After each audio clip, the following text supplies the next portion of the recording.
Londra Heathrow Havalimanı'ndan şehir merkezine nasıl gidilir? Bu ayının bir hikayesi var aslında. Filmi de var hatta. Çok meşhur bir ayı. Evet, Londra seyahatimizdeki ilk tam günümüzün ilk sabahından günaydınlar. Hemen arkamda Queensway Station var. Notting Hill metrosu hemen arkamda kalıyor. Oradan çıkıp sağ yaptığımız gibi Kensington Road'dayız. Portobello'nun kapalı çarşısına geldik. Buradan Vintage aşağı doğru iniyoruz. Cevahir Bedesten'e doğru. Telefonumuzu çaldırmayalım inşallah. Yok, ancak sincaplar çalarsa. Dün ne yaptık? 28 bin adım. Buradan Borough Market'ten dedik ki Covent Garden'a yürünür.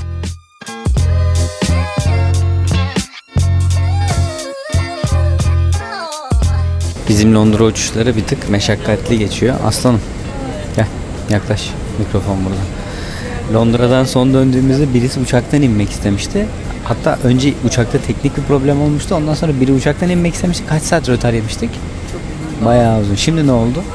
Şimdi de ne olduğunu söylemiyorlar ki, problem varmış. Şimdi de uçakta teknik bir arıza varmış. O yüzden beklettiler. İlk önce inin dediler. Şimdi de kalın. Ondan sonra teknik bakacak. Belki bu uçakla uçacağız diyorlar. Şu an kafadan bir yarım saat 40 dakika rötarımız var. Uçak değişikliği olursa 2-3 saat. Londra Heathrow Havalimanı'ndan şehir merkezine nasıl gidilir? Şimdi bu bizim 3. Londra seyahatimiz olduğu için hem önceki bilgilerimizle harmanlayarak bir de şu anki deneyimle beraber size bir bilgi yüklemesi yapacağız. Biz daha önceki seferde Piccadilly Line'ı kullanmıştık Heathrow'dan giderken. Aslında en fiyat olarak makul seçenek o ama gideceğiniz durağa göre değişen farklı alternatifler var. Mesela bizim şu an kullandığımız Elizabeth Line, Piccadilly Line 5 sterlinken aşağı yukarı söylüyorum size. Bu 10 ya da 11 sterlin olması lazım kişi başı. Daha hızlı gitmek isterseniz bir de Heathrow Express var. O da aslında tren direkt olarak şehre gidiyor. Onun ücreti de kişi başı 25 sterlinde, 2 kişide 40 sterlin gibi bir indirim var. Sayınız arttıkça orada bir grup indirimi oluyor. İlk gelişimizde transferle gelmiştik. Tabii o gerçi Stansted Havalimanı'nda inmiştik. O bambaşka bir deneyimdi tabii ki de. Onu dahil etmiyorum bu denklemin içerisine. Ama biz şu an Elizabeth Line'ı gayet beğendik. Tren gayet temiz. Bir de Londra'daki tüpler yani metrolar genellikle biraz daha dar oluyor. Bu Elizabeth Line gayet ferah. Biz şimdi buradan nereye gidiyorduk kuzum? Hangi durakta ineceğiz? Paddington'da ineceğiz. Seyahati birisi organize ediyor tamamen. Oradan bir aktarma yapıp Hyde Park'ın yanındaki otelimize gideceğiz. Şu an Paddington tren istasyonunda böyle bir ayı görüyoruz. Bu nedir? Bu ayının bir hikayesi var aslında. Filmi de var hatta. Çok meşhur bir ayı. Normalde hatta üstünde mavi bir yağmurluk ve kafasında kırmızı bir şapka var diye hatırlıyorum. Biz de onun istasyonundayız. Paddington Station'dayız ve kendisini görmeye uğradık. Ayı ziyaretteyiz. Londra'da TÜG'ün birçok avantajı var. Özellikle her köşede bulunuyor. Ama şöyle bir dezavantajı da var. Mesela Google Maps'ten bir yerden bir yere TÜG'le gitmeye bakıyorsunuz.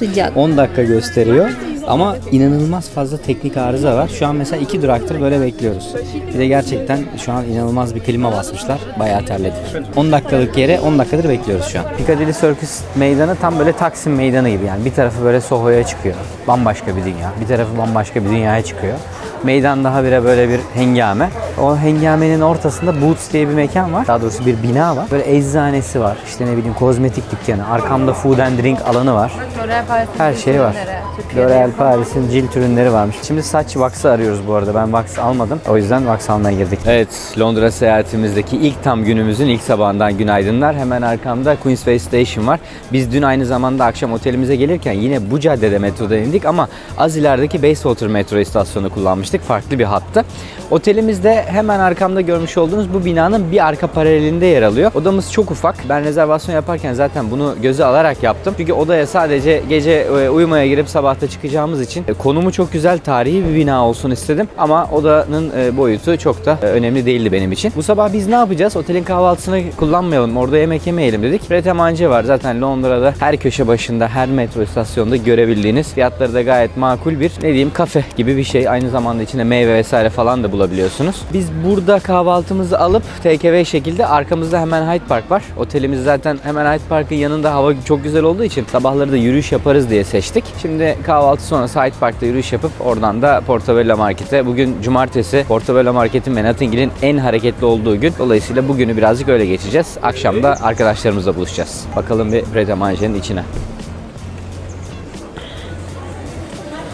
Biz normalde Londra'ya geldiğimiz zaman böyle bütçe bazlı bazen öğlen ve akşam yemeklerimizi, daha doğrusu daha çok öğlen yemeklerimizi buralarda geçiştiriyoruz. Gitmek istediğimiz yerlere bütçemiz daha fazla kalsın diye. ve aynı zamanda zamanımız da daha fazla kalsın diye Pret a Manger'i kullandığımız kilit şeyler oluyor. Şu an mesela ben şu feta cheese'li tavuklu chipotle'den yiyeceğim. Sadece meyveyle geçiştirmek isteyen olursa da şöyle tek parça meyveler de satılıyor.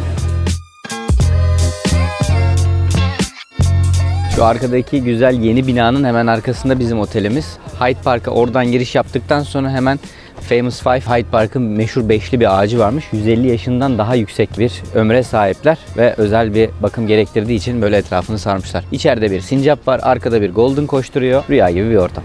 Notting Hill metrosu hemen arkamda kalıyor. Oradan çıkıp sağ yaptığımız gibi Kensington Road'dayız.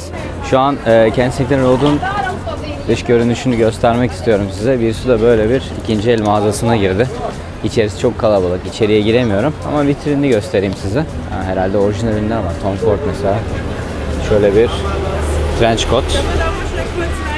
Biz buradan şeye gideceğiz. Portobello Market'a gideceğiz.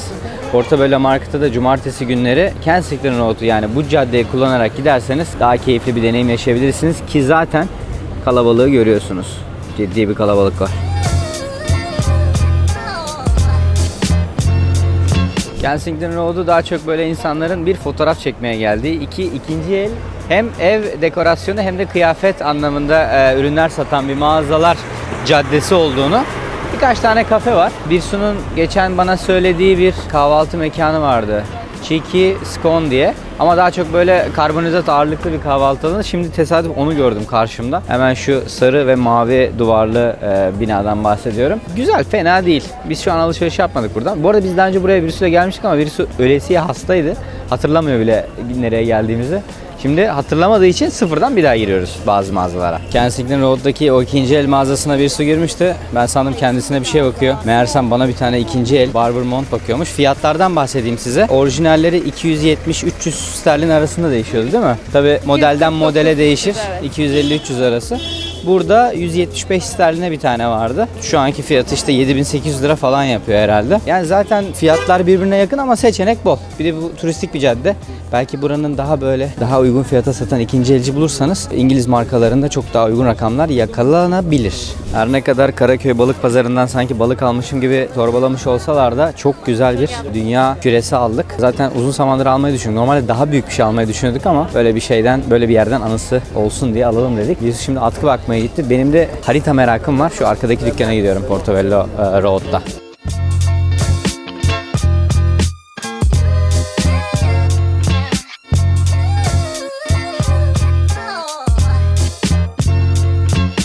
Nerede olduğumuzu adres olarak yazacağım ama Portobello'nun kapalı çarşısına geldik. Buradan Vintage aşağı doğru iniyoruz.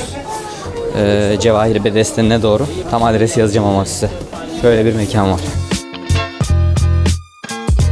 Kapının girişinde aynı kapalı çarşı dükkanları gibi ünlülerin alışveriş yaptığı fotoğraflar var şöyle. Bu İngilizler pazarlamayı gerçekten çok iyi biliyor. Bakın şu Disneyland'ın şeyini alacağız şimdi. Dergisinin kapağını alacağız. O kadar güzel pazarlamışlar ki. Normalde bu dergiyi, yani 1970'lerden dergiyi komple satsalar 10 sterline almayız. Ama arkasına şöyle bir orijinallik sertifikası koymuşlar. Güzel bir paspartunun üstüne koymuşlar ve biz bunu alıyoruz şu anda isteyerek. Portobello Road'da 2 sokak boyunca böyle hediyelik eşyacıları ve kıyafet dükkanlarını gezdik. Şimdi de artık yemek kısmı başladı. Bu arada tekrar hatırlatıyorum, buraya mutlaka bir cumartesi günü gelin. Biz daha önce geldiğimizde cumartesi değildi ve bu kadar hareketli asla değildi.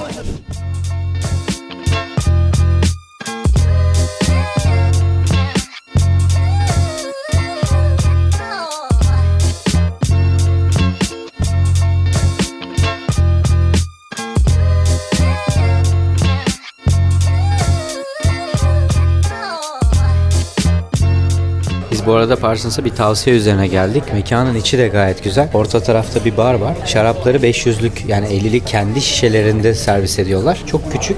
Rezervasyonu ücretsiz bir şekilde online internetten yaptık.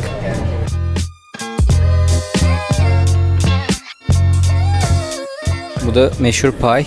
İçerisinde bunun ne vardı tatlım?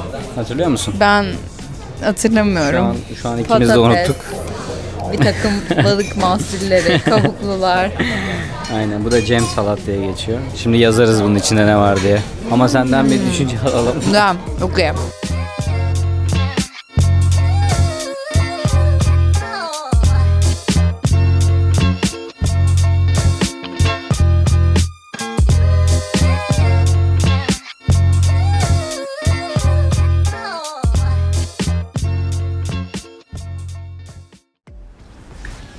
Geliyorum. Merhabalar. Telefonumuzu çaldırmayalım inşallah. Yok ancak sincaplar çalarsa.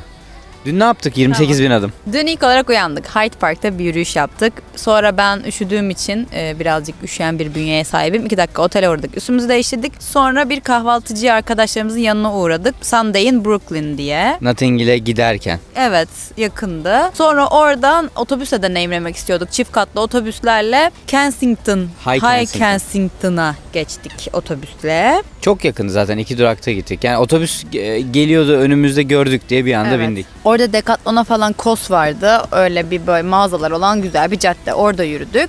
Ardından Hyde Park'a geri döndük. Ben Decathlon'dan bir tane eşofman altı aldım bu arada. Çok beğendiğim bir model vardı, onu aldım 20 sterline. Sonra Hyde Park'a döndük. Arkadaşlarımızla Hyde Park'ta bir kafede oturduk. Adını sen biliyorsun galiba. Hyde Park'ta The Lido kafede oturduk. The Lido'nun Hyde Park'ın yani gölün karşılıklı olarak 2 tarafında da şubesi var. Bir tanesi daha küçük. Biz o küçük şubesine oturduk. Şimdi de oraya geldik bu arada. Evet. Karşımızda. Sonra bir pit stop verdik. Borough Market'e gitmek istiyorduk. Pazar günleri Borough Market açık ama normalde 5'te kapanırken pazar günleri 4'te kapanıyor. Bunu fark edince hemen tabana kuvvet kalktık ve Borough Market'e doğru yola çıktık. Ama yine farklı bir rotadan gittik. Nasıl gittik? Buradan biz şu an Hyde Park'tayız. Hyde Park'tan Green Park'a yürüdük.